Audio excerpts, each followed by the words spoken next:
Hello YouTube, it's John Zimmermann again. Here's my second game. This happened at the Wisconsin Junior Open 2007, round 5. I was 3-1 at this point, and I needed a win to actually place in the top 5. So, I had never studied the Ruy Lopez opening before, but my opponent seemed like he knew what he was doing. Anyway, I played the Ruy Lopez as white, just to keep me on my toes. But the theme in this game here is the sacrifice of the G file for a strong attack against the enemy king that is castled symmetrically with me.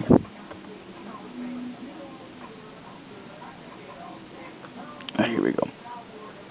Oops. E4. This is the standard Ruy Lopez position here. This is Steinitz deferred with the 5th castle move. C3, just a standard move. Rook to E1. Knight to G6. D3, bishop E7. And now here, I'm not really sure why he ever put the knight on H4. But here we go.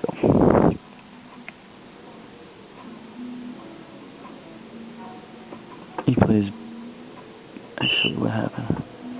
I played D4, B5, bishop C2, takes F5. Now this is a mistake because of this trade here. And with queen D5 check, white has a lot of power. Let's go back a little bit. Bishop can't block, otherwise he loses the bishop and the knight. So king just moves over.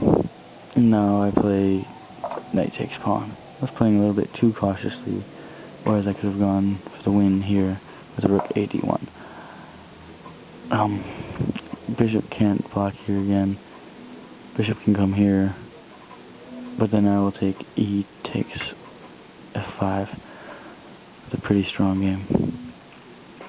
Anyway, king H8, knight takes, queen takes, bishop D6, queen D5. These are a really strong square. F4. Now this pawn is what is going to make my theme for today. Bishop C5. Bishop E6. If I take, bishop takes C5, and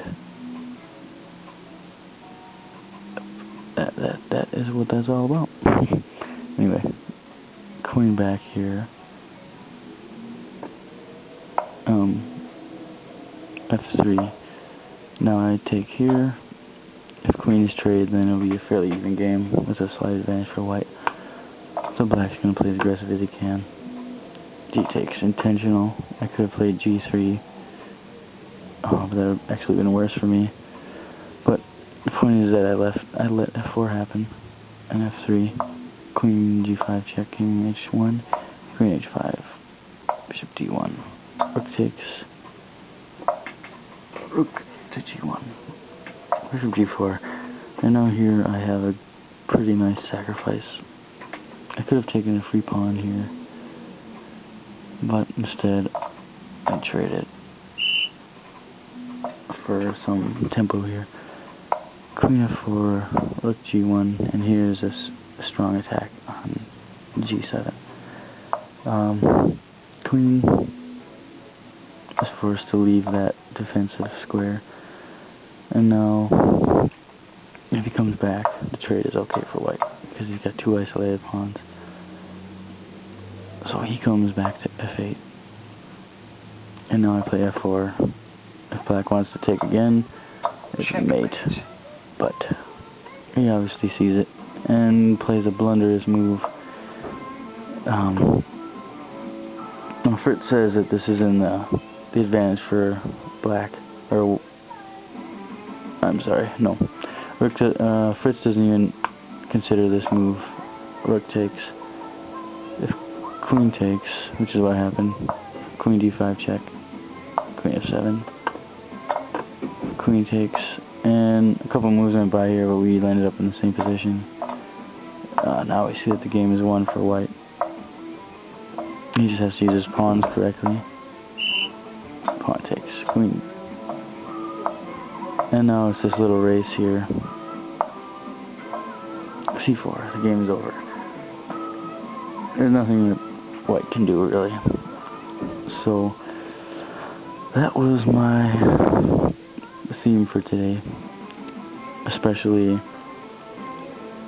with the queen d5 check idea, where easily you could have played rook a/d1 and had a simple game.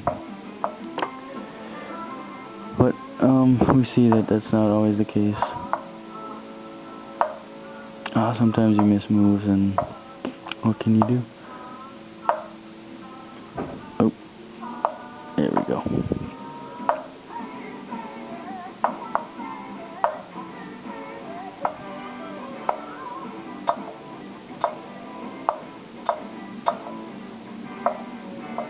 Just analyze this for me if you can.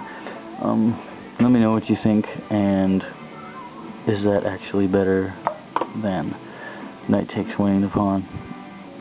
And also, what do you think about g-file sack?